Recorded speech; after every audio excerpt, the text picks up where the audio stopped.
so what we have in front of us on the table here is I have 4 different types of brushes I'm going to show you and how each one of these is used, okay? Now, what you're going to notice about these brushes, each one of the brushes has slightly different lengths of bristles. The distance between the brush head and the bristles are different on each one. This one's really long, this one's really short, and this one's kind of in between, and then I have this one here that has cloth ones. It's basically almost the same as a metal one, but they're made out of more of a toothbrush material for different cleanings and things. I'm going to show you how each one of these works, okay? Now, the first brush I'm going to show you, this is the one I primarily use when I need to clean my drill press table and things like that.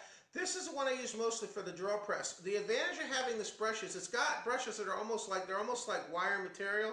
It's almost like it's made out of a piece of wire on the end of it. So it's very, very stiff and very, very stiff.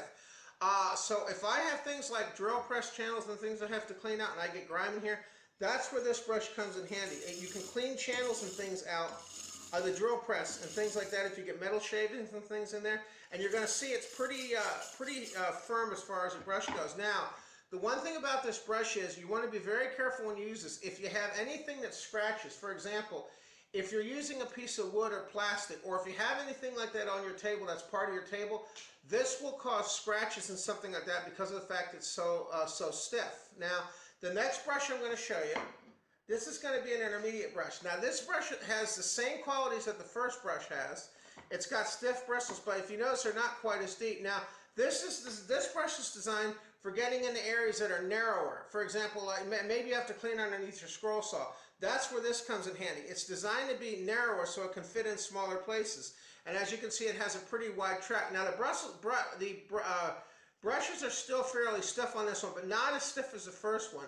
But this is another one where you want to be careful where you use it. Not use it on plastics and metals that might get scratched by this particular one. Okay?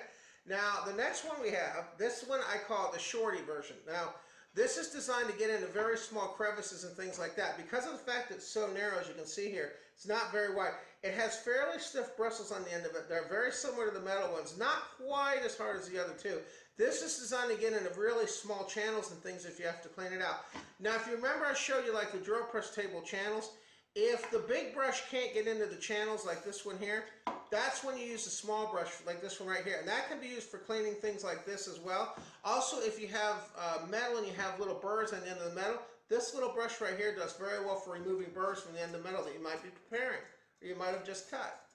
Okay?